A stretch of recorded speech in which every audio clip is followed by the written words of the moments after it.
శ్రీ గురుపే నమః, శ్రీమాత్రే నమః. Welcome to VMK astro numerology channel.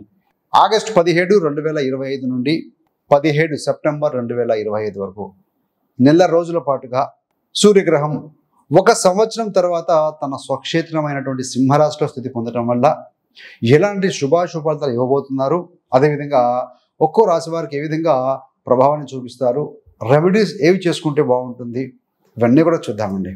ముఖ్యంగా ఏంటంటే అసలు రవి గ్రహం ఏంటి అన్నప్పుడు, రవి రాజు లాంటి వాడండి. నవగ్రహాలలో మధ్యన ఉంటారు, ఫాదర్ ఆఫ్ ది యూనివర్స్ అని చెప్తూ ఉంటాం. ప్రత్యక్ష దైవం, వెలుగునిచ్చే గ్రహం, ప్రపంచానికి వెలుగునిస్తారు. సూర్యగ్రహం కనుక లేకపోతే, సూర్యకిరణాలు కనుక ప్రసరించకపోతే కిరణజన్య సంయోగ క్రియ జరగదు, తద్వారా ఆహార ఉత్పత్తి కాదు, వెలుగు ఉండదు, జీవం ఉంటుందండి. సో అంతటి పవర్ఫుల్ ప్లానెట్ అని చెప్పవచ్చు. అదేవిధంగా ఆత్మకు కారకుడు చంద్రుడు, మనఃకారకుడు అయితే రవి ఆత్మకారకుడు. అదేవిధంగా రాజభోగానికి కారకుడు, అంటే ఒక పోస్ట్ను కానీ ఒక ఉన్నత స్థాయిని కానీ సూచించే గ్రహం. రాజకీయాలకు సంబంధించి గవర్నెన్స్ ఇవన్నీ కూడా అధికార దర్పాన్ని చూయించేటువంటి గ్రహం ఏదైనా ఉందంటే రవి ఒక్కటే. భగవద్గీతలో కూడా శ్రీకృష్ణ భగవానుడు నేను సూర్యుడికి ఈ ఆత్మ జ్ఞానాన్ని బోధించాను అని ఆయన అభివర్ణించడం జరిగిందండి. సో అంతటి పవర్ఫుల్ ప్లానెట్ అనమాట. సార్ రవి ప్రత్యక్ష దైవం, కంటికి కనబడుతూ ఉంటారు. ఈ యొక్క సింహరాశికి ఆధిపత్యం వహిస్తారండి. సింహరాశి స్వస్థానము మరియు రవికి మూల త్రికోణ రాశి కూడా, అంటే పవర్ఫుల్ ప్లానెట్. సో ఈయన ఇంటిలో మీరు కనుక గమనిస్తే సింహరాశిలో ఏ గ్రహం కూడాను నీచపడవండి, నీచలో ఉండవు. ఇప్పుడు సింహరాశి మన కర్కాటకం చూస్తే అక్కడ కుజుడు నీచ, గురుడు ఉచ్చ. కన్యా రాశి చూస్తే బుధుడు ఉచ్చ, శుక్రుడు నీచ. ఇలా ఒక్కొక్క రాశిలో ఒక గ్రహం ఉచ్చ నీచలు పొందుతూ ఉంటాయి. కానీ సూర్యుడు రాశిలో మాత్రం, సింహరాశిలో ఏ గ్రహం కూడా నీచ పొందదు.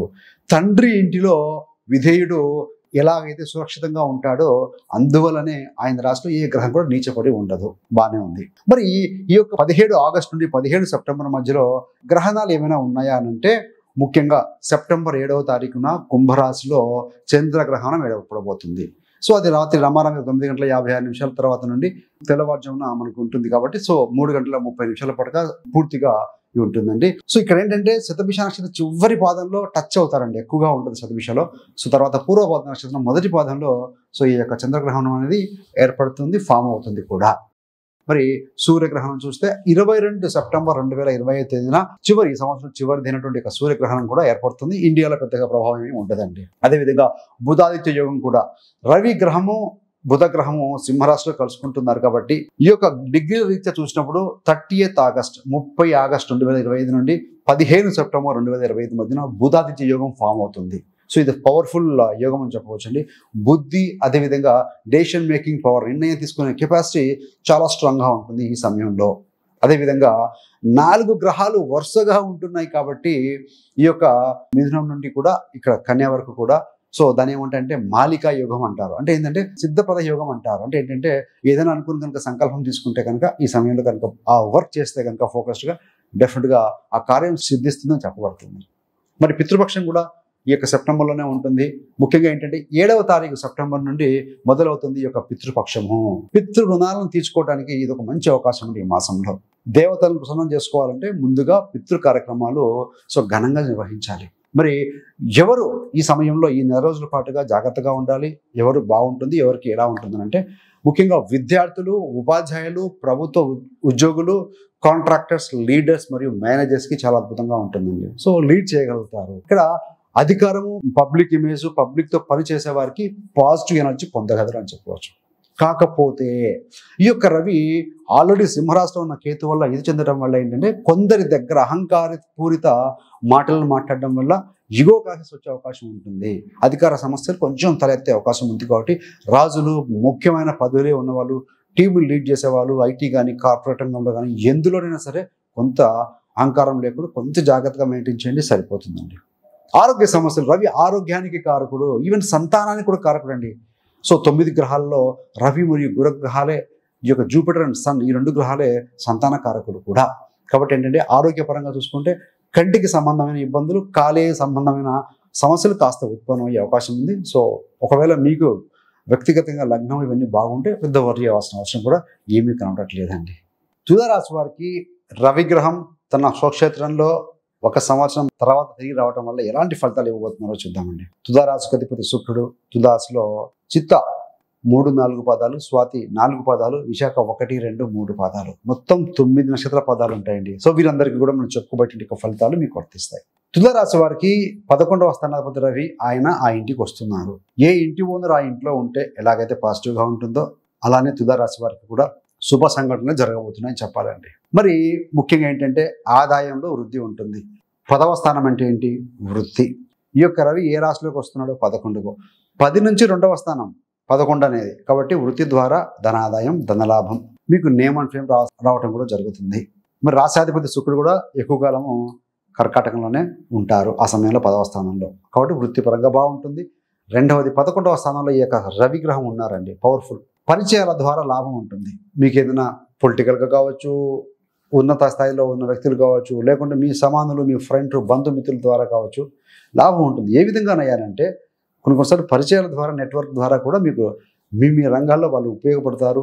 ఏదో ఒక రకంగా ధనపరంగా కావచ్చు, మాట తీరు పరంగా కావచ్చు, అగ్రిమెంట్ పరంగా కావచ్చు, పనుల రీత్యా కావచ్చు, కార్యాల రీత్యా కూడా మీకు ఏదో ఒక రకంగా వాళ్ళ ద్వారా లాభం చేకూరుతుంది చెప్పవచ్చు.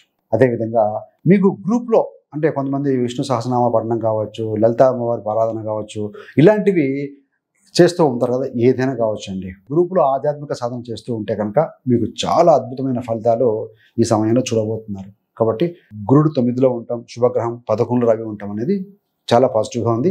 సో ఈ నీటినాటి వరకు చంద్రగ్రహణము, సూర్యగ్రహణం వరకు అవసరమే లేదు. మరి రెమెడీ పరంగా చూసుకుంటే ముఖ్యంగా ఈ యొక్క తులారాశి మరియు తులా లగ్నానికి భాగ్యాధిపతి బుధుడు అవుతారు. సో ముఖ్యంగా పచ్చబట్టలు అంటే గ్రీన్ కలర్డ్ క్లాత్స్ ధరించండి. బుధగ్రహ స్తోత్ర పఠనం చేయటం. సో రాశాధిపతి శుక్రుడికి అధిదేవత లక్ష్మీ అమ్మవారు. సో భాగ్యాధిపతి బుధుడికి అధిదేవత విష్ణుమూర్తి లక్ష్మీ అమ్మవారి ఆరాధన బాగా చేసుకుంటూ ఉండండి. తప్పనిసరిగా పాజిటివ్గా ఉంటుందని చెప్పవచ్చు అండి. మరి వృశ్చిక రాశికి ఏ విధంగా ఉంటుంది? వృశ్చిక రాశి మరియు వృశ్చిక లగ్నం రెండింటికి కూడా అధిపతి ఎవరయ్యా అంటే కుజుడే. మరి ఏ నక్షత్రాలు ఉంటాయి అంటే విశాఖ 4వ పాదం, అనురాధ 4 పాదాలు, జ్యేష్ఠ 4 పాదాలు, మొత్తం 9 నక్షత్ర పాదాలు ఉంటాయి. సో వీరందరికీ కూడా మనం చెప్పుకోబోయే ఫలితాలు వర్తిస్తాయండి. రాశాధిపతి ఎవరు? వృశ్చికానికి కుజుడు. దశమాధిపతి ఎవరు? రవి. కుజురవులు మిత్రుల, శత్రువుల? మిత్రులే. సో ఈ యొక్క వృశ్చిక రాశి నుంచి ఈ యొక్క సింహరాశి అనేది కేంద్రంలో ఉంటుంది. కేంద్రం అంటే డెవలప్మెంట్. ఏ రాశిలో వస్తున్నాడు? ఏ భావానికి? 10. అంటే వృత్తిలో ఉన్నతి ఉంటుంది, పదోన్నతి ఉండొచ్చు, కొత్త బాధ్యతల స్వీకరణ ఉండొచ్చు. సో అదేవిధంగా నిజాయితీతో ఎవరైతే పనిచేస్తూ ఉంటారో వృశ్చిక లగ్నం కానీ వృశ్చిక రాశి వారికి డెఫినెట్గా మంచి గుర్తింపు, మంచి స్థాయి దొరుకుతుందండి. సో కాబట్టి we have to be very very very careful. So అట్లాగే నిజాయితీ కాకుండా ఎవరైతే కనుక జిమ్మిక్కులు చేస్తూ స్టెప్ బై స్టెప్ వస్తూ ఉంటారో అలాంటి వారికి మాత్రం కేతు ఉన్నాడు, ఎనర్జీ డిప్లీట్ అయ్యే అవకాశం ఉంది. So you have to be very careful. ఆ రెమెడీ పరంగా చూసుకుంటే రాశాధిపతి కుజుడు 11వ స్థానంలో ఉన్నాడు, మంచిదే. సుబ్రహ్మణ్య స్వామి ఆరాధన బాగా చేసుకోండి. అదేవిధంగా సూర్యాష్టకం లేదా ఆదిత్యోదయం పఠనం చేయడం. దశమాధిపతి ఆయనే కదా, సో స్వస్థానంలోకి వచ్చారు కాబట్టి మంచి ఫలితం ఇస్తుంది. అదేవిధంగా ఎవరైనా కనుక మీకు తెలిసిన బంధువులు, సంబంధికులు, దగ్గర వాళ్ళు ఆపదలో ఉన్నారు అనుకున్నప్పుడు ఏదైనా బ్లడ్ డొనేషన్ అవసరం ఉంటే రక్తదానం కూడా చేయడం అనేది కుజుడు రక్తానికి భూకారకుడు మరియు రక్తానికి కారకుడు అండి. సో చేయడం వల్ల కూడా సో మీకు కూడా పాజిటివ్గా ఉంటుంది, మంచి జరుగుతుంది. ఎదుటి వారికి మంచి అవుతుంది, మీకు కూడా మంచి అయ్యే అవకాశం ఉంటుంది. కాబట్టి సో ఆ రకంగా చేయడం వల్ల మీకు మంచి ఫలితమే ఉంటుంది. సో గురుడి యొక్క దృష్టి ఎలాగూ అష్టంలో ఉండి మీ ద్వితీయాన్ని చూస్తూ ఉన్నాడు, ధన కుటుంబ స్థానాన్ని. రవి 10కి వచ్చాడు, కుజుడేమో లాభంలో ఉన్నాడు. కాబట్టి ఈ స్థితి ఈ 1 మంత్ పాటుగా వృశ్చిక రాశి వారికి డెఫినెట్గా యోగిస్తుందని చెప్పవచ్చు. మరి ధనుసు రాశి వారికి చూస్తే ధనుసు రాశికి అధిపతి గురుడు. ధనుసు రాశిలో మూల 4 పాదాలు, పూర్వాషాఢ నక్షత్రం 4 పాదాలు, ఉత్తరాషాఢ నక్షత్రం 1వ పాదం, మొత్తం 9 నక్షత్ర పాదాలు ఉంటాయి కదా. సో వీరందరికీ ఎలా ఉండబోతుందో చూద్దామండి. మీ యొక్క రాశాధిపతి గురుడేమో మిథునంలో ఉన్నారు, బాగానే ఉంది. ఇప్పుడు మనం చెప్పుకోబోయేది రవి గురించి చెప్పుకుంటున్నాం కాబట్టి భాగ్యాధిపతి, అదృష్టాధిపతి మీ అదృష్ట స్థానంలోకి భాగ్యంలోకి వస్తున్నారు. సో నవమాధిపతి జూలై 16 నుండి ఆగస్టు 16 వరకు కూడా అష్టంలో ఉన్నాడు. లక్ దగ్గర దాకా వచ్చిపోవటం, ఏదో తన్నుకుపోయినట్టుగా అంత అనుకూలించినట్టుగా ఉంటుంది, చివరిలో మాయమైపోతూ ఉంటుంది, డిలే అవుతుంది. అలాంటివి కాకుండా ఈ మాసంలో ఆగస్టు 17 నుంచి సెప్టెంబర్ 17 మధ్యన పాజిటివ్గా ఉంటుంది. మీ యొక్క భాగ్యం వృద్ధి చెందుతుంది. ధార్మిక కార్యక్రమాల యందు బాగా పార్టిసిపేట్ చేయడం, భక్తి ఆధ్యాత్మికత విషయాల్లో పాలు పంచుకుంటారని చెప్పొచ్చు. గురువుల సహాయం దొరుకుతుంది. రాశాధిపతి గురుడు శుభగ్రహం రాశి మీద దృష్టి పెట్టారు. సో భాగ్యాధిపతి కూడా భాగ్యంలోకి వచ్చాడు కాబట్టి గురువుల సహాయం, పెద్దవారి సపోర్ట్ దొరుకుతుంది. తల్లిదండ్రుల యొక్క, గురువుల యొక్క బ్లెస్సింగ్స్ మీరు అందుకుంటారని చెప్పవచ్చు. ముఖ్యంగా ఏంటంటే 9లో రవి కేతు కలిసి ఉన్నారు కాబట్టి పితృ కార్యక్రమాలు, పితృపూజ బాగా చేసుకోవాలండి. అదేవిధంగా శ్రీకృష్ణ భగవానుడు అభివర్ణించాడు గీతలో ఏంటంటే, సూర్యుడికి ఆత్మజ్ఞానం బోధించింది నేనే ఆ జ్ఞానాన్ని అని చెప్పబడుతుంది. కాబట్టి భాగ్యంలోకి వచ్చాడు కాబట్టి సో గీతా పఠనం లేదా వినడం కానీ చదవటం కానీ చేస్తూ ఉంటే మంచిదండి. తండ్రి గారి ఆరోగ్యం కనుక బాగలేకపోతే వారి బాగోగులు, వారి ఆరోగ్యం అన్ని రకంగా మీరు చూసుకోవడం వల్ల కూడా సో మంచిదే అని చెప్పాలి. మరి ధనుసు రాశి చూసాం. మొత్తంగా చూస్తే 3 రాశుల గురించి మీకు కనుక తెలుసుకోవాలి ఇండివిజువల్గా అనుకుంటే, తులారాశి వారు కానీ, వృశ్చికం కానీ, ధనుస్సు కానీ ఇండివిజువల్గా రాశుల గురించి క్షుణ్ణంగా తెలుసుకోవాలనుకుంటే పుట్టుక నుండి మరణం వరకు వారి జీవిత రహస్యాలు, రాశి రహస్యాలు, అసలు ఆ రాశిలోనే వారి జన్మం ఎందుకు జరిగిందని వీడియోస్ 3 కూడా రిలీజ్ చేయడం జరిగింది. మంచి ఇన్ఫర్మేటివ్గా ఉంటుందండి. ఆ వీడియో యొక్క లింక్ను కూడా మీకు డిస్క్రిప్షన్ ఇవ్వడం జరుగుతుంది, దయచేసి గమనించగలరు. So thanks for watching. ఇలాంటి మరిన్ని మంచి మంచి వీడియోల కోసం విఎంకే ఆస్ట్రోనిమాలజీ ఛానల్ సబ్స్క్రైబ్ చేసుకోగలరు. పక్కన ఉన్న బెల్ సింబల్ మీద క్లిక్ చేస్తే మేము చేసే ప్రతి వీడియోకి నోటిఫికేషన్ ద్వారా మీ దాకా ఉంటుంది. సర్వే జనా సుఖినో భవంతు. స్వస్తి.